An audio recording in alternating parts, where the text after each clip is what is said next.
La muerte está al acecho de todos nosotros. Cada día que seguimos en pie es un milagro de Dios. Si salimos vivos de esta y no arreglamos nuestra relación con Dios o nuestra condición con Dios, tristemente, aunque no sea ahora, más adelante moriremos, pero moriremos en condenación. Hoy es un tiempo oportuno para examinar cómo está nuestra relación con Dios, cómo hemos ido aprovechando este tiempo de vida que se nos da para tomar estas decisiones sabias con relación a nuestra vida y a nuestro destino eterno. Es como quien, habiendo evitado el ser atropellado por una bicicleta, se para en los rieles de un tren en movimiento a celebrar la gran hazaña de haber evitado ser atropellado por la bicicleta. Evidentemente el lugar donde está es inapropiado y el motivo de su celebración no durará mucho tiempo porque el final será desastroso. Eso implica una muerte inminente. Puede ser que nos libremos de la pandemia que estamos viviendo y estemos celebrando, nos estamos librando. Pero si no resolvemos nuestra situación con Dios, sea ahora o después, tristemente, moriremos, pero moriremos en condenación. Los seres humanos debemos aprovechar la oportunidad que nos concede la vida para tomar decisiones sabias con relación a nuestro fin temporal y a nuestro fin eterno. ¿Cuál será mi final? Es mi decisión. ¿Cuál será mi final? Las redes sociales se han llenado de prédicas y de predicadores y prédicas fatalistas, donde presentan a Dios enojado contra la humanidad y castigando a la humanidad como consecuencia, utilizando como instrumento a esta pandemia, y que Dios está gozando de ver personas postradas en cama y muriendo porque eso sacia su espíritu de venganza. Algunos piensan porque ese no es Dios. Y están utilizando incluso a esta pandemia para decir que ya llegamos y que estamos en el fin del mundo, que como resultado de esta pandemia ya estamos en el fin del mundo. El mundo llegará a su fin. Así es, el mundo llegará a su fin, pero no como resultado de una pandemia, ni por los acuerdos de los líderes del mundo, ni por el establecimiento de un nuevo orden o gobierno mundial, temas que se han hecho muy famosos y populares en esta época. El mundo llegará a su fin porque Jesús dijo que vendría por segunda vez. Y la venida de Cristo y el establecimiento de su reino pone fin a las actuales cosas o al funcionamiento normal de lo que conocemos como mundo. El fin del mundo no es una prerrogativa ni de los líderes políticos o religiosos, ni tampoco del diablo, ni aún de la misma enfermedad que estamos viviendo, ni de la muerte. El fin del mundo es una prerrogativa única y absoluta del creador de este mundo, que es Dios. Cuando Dios Padre decida que Jesús descienda por segunda vez a este mundo a buscar a los suyos y a poner fin y en orden el caos que ha producido el pecado. Así será, pero por prerrogativa de Dios Padre. Por lo cual, la segunda venida de Cristo y el fin del mundo siempre deben infundir aliento y esperanza a todos aquellos que hemos dicho que nosotros creemos en Él. Cada vez que se habla de la segunda venida y del fin del mundo, tiene que llenarse de aliento, de esperanza y de gozo el corazón de aquellos que creen en Cristo y le han aceptado como Señor y Salvador. Si a alguien le debe preocupar el fin del mundo o la segunda venida de Cristo, no es a una persona que tiene a Cristo en el corazón. Debe preocuparle a aquella persona que no ha hecho los arreglos oportunos para recibir salvación y vida eterna. Y si tú que estás ahí no has tomado esa decisión, a ti me dirijo porque hay salvación en Jesús para ti. Hay salvación en Jesús para ti. Y no es complejo, pues la Biblia dice que el que confesare con su boca y creyere con su corazón en Jesús será salvo. Hay salvación en Cristo para ti. Actualmente, muchas personas están buscando conocimiento de Dios y ellos me han hecho algunas preguntas por las redes y una pregunta muy recurrente o algunas de las muy recurrentes es: ¿a quién le voy a creer? ¿Y a quién debo seguir? ¿A quién le voy a creer? Porque hay tantas voces. ¿Y a quién le debo seguir para ser salvo? Antes de ver lo que dice la Biblia para responder a estas preguntas, te quiero invitar para que juntos nos vayamos a la creación del hombre. Allá en el Edén, Adán y Eva, nuestros padres. El pecado de Adán y Eva produjo una ruptura en la relación de Dios con el hombre.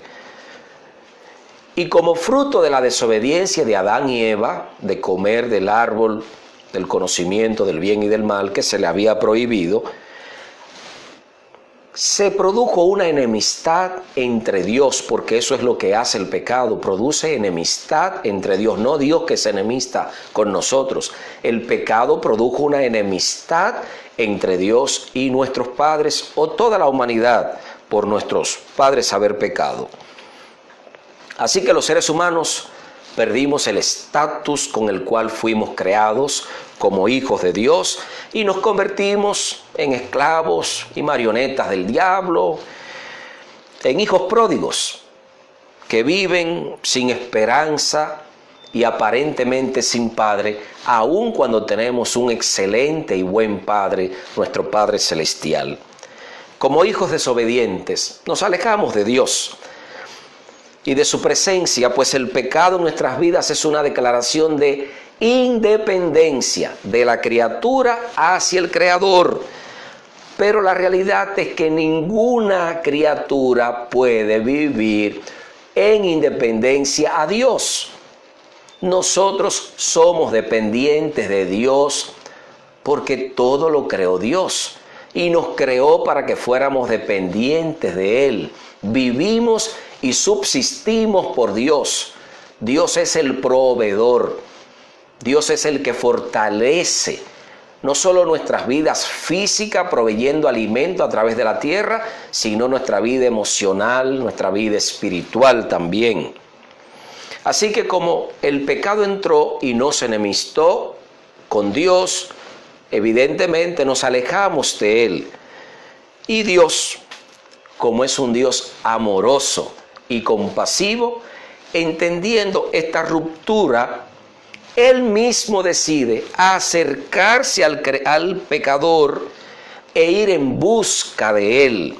Dios decide acercarse y buscarte, acercarse y buscarnos. Así que ponen en el cielo en marcha un plan de rescate. concebido por Dios desde la eternidad pasada y ejecutado y consumado mediante la obra misericordiosa de Jesucristo en la cruz del Calvario. ¿En qué consistía ese plan de rescate? Jesús se haría uno con nosotros. Jesús se convertiría en uno, en un ser humano, en un hombre, descendería del cielo y vendría aquí en esta tierra a vivir como nosotros para conducirnos y enseñarnos cómo vivir en un mundo de pecado, siendo guiado no por el pecado ni por el padre del pecado, sino por Dios Padre. Así que Jesús vino, murió en esta tierra, pagó un precio alto por nosotros para que todos los que estábamos extraviados por el pecado, desviados y alejados de Dios, pudiéramos volver a reconciliarnos con nuestro Padre Dios por medio de la sangre de su Hijo Jesucristo.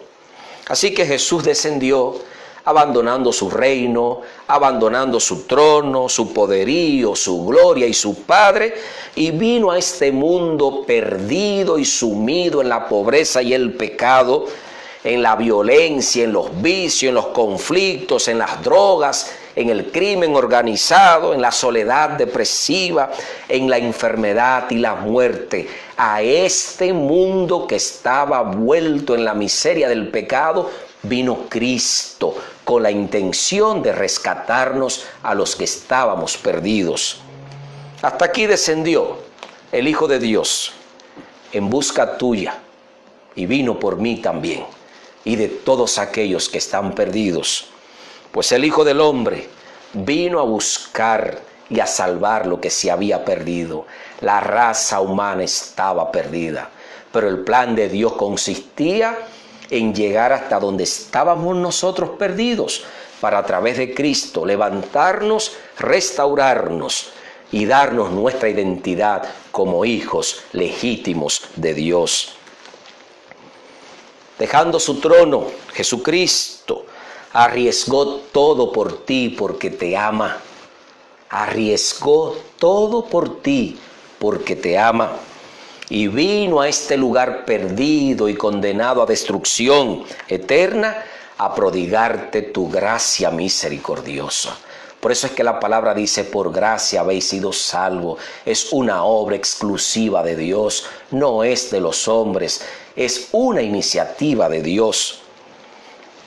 Pero qué triste es la realidad que muchos seres humanos, aún Dios habiendo hecho la provisión y el plan de rescate, muchos seres humanos no quieren ser rescatados. La Biblia, que es la autoridad, pues es la palabra de Dios, declara que Jesús descendió a este mundo a rescatar al pecador y muchos decidieron rechazarlo. Y aún en la actualidad, muchos pecadores continúan rechazándolo y solo se acuerdan de él en medio de pandemias como la que estamos viviendo. Cuando hay crisis, se acuerdan de Dios. El Evangelio de Juan, en el capítulo 1, comenta el versículo más triste de las Escrituras, versículo 11 del libro de San Juan: a lo suyo vino, y los suyos a él no le recibieron. A rescatar a los suyos, a sus hijos, a ti, a mí, vino, y los suyos no le recibieron. Vino a su nación, vino a sus hermanos, vino a los perdidos, vino a los que estaban esclavizados por el pecado, vino a rescatarlos, haciéndose uno con ellos, y ellos decidieron rechazarlo.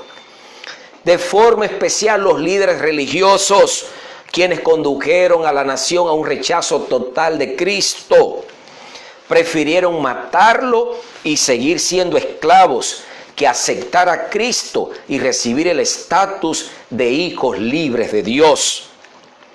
El pecado causa endurecimiento e incapacidad del pensamiento. Las decisiones del pecador son erráticas y desacertadas, Esa es la razón por la cual Dios no está esperando que el pecador vaya a Él, porque el pecador no tiene esa capacidad, sino que Él siempre toma la iniciativa de ir a Él, a buscar al pecador. Cristo es quien sale a buscar al pecador. Dios, a través de la persona del Espíritu Santo, es quien produce en el corazón del pecador convencimiento. Siempre Cristo es quien toma la iniciativa. En este momento, Cristo, a través de su palabra, por medio de las redes, está tomando la iniciativa de decirte a ti que Él te ama y ha hecho provisión para que tú tengas salvación. No solo vida temporal en medio de esta pandemia, sino vida eterna. Ese es el propósito de Dios, y salvación completa y perfecta en Jesucristo. Así que Cristo siempre es que toma la iniciativa de buscar al pecador. Jesús lo declara en una parábola en Lucas capítulo 15 del versículo 7, del verso 1 hasta el 7.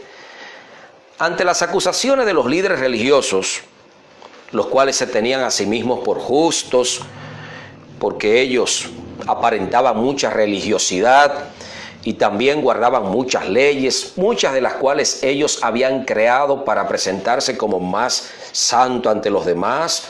Yo no como tal cosa, yo no hago tal cosa, yo guardo tal cosa, yo no violento tal cosa. Y ellos se sentían por eso que ellos hacían justos. Pero delante de Dios no hay tal santidad. La realidad es que no hay santidad en el hombre, ni en su obediencia, sino solamente en los méritos y en la obra perfecta de Jesucristo. Así que en esa obra perfecta y en esos méritos, Jesús, a estos que se sentían en un estatus de santidad por lo que ellos hacían, Jesús les contó esta parábola de Lucas, capítulo 15, verso 1 en adelante, presenta los publicanos y pecadores se acercaron a Jesús para oírlo. Verso 2, le voy a invitar en sus Biblias, Lucas capítulo 15. Estoy leyendo del versículo 1 y lo voy a hacer hasta el 7. Los publicanos y pecadores se acercaron a Jesús para oírlo. Y los fariseos, líderes religiosos, y los escribas murmuraban: este hombre recibe a los pecadores y come con ellos. Y él les contó esta parábola. ¿Quién de vosotros, preguntó Jesús, teniendo 100 ovejas y habiendo perdido una de ellas, no deja a las 99 en el redil y va en busca de la perdida hasta hallarla? Y cuando la encuentra, versículo 5, la pone sobre sus hombros con gozo, y al llegar a su casa, convoca y junta a sus amigos y vecinos y les dice: alégrense conmigo, porque yo encontré mi ovejita que se había perdido. Os digo, concluyó diciendo Jesús, que hay más alegría en el cielo por un pecador que se arrepiente que por 99 justos, que se consideran a sí mismos justos, que no necesitan arrepentimiento.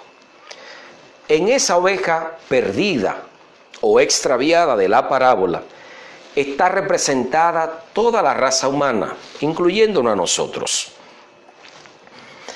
Pero bendito sea Dios, que el buen pastor Jesucristo descendió del cielo en busca del pecador y pagó un alto precio en la cruz del Calvario para rescatarnos y llevarnos de vuelta a nuestro Padre Dios, devolviéndonos por medio de la obra de Jesucristo el estatus de hijos del Rey Celestial.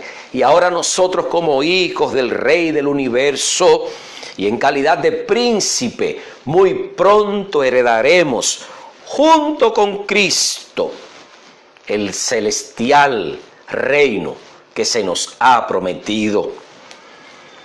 La obra de Cristo es una obra de rescate, es una obra de salvación, no es una obra de condenación, no es una obra de rechazo, no es una obra de juicio.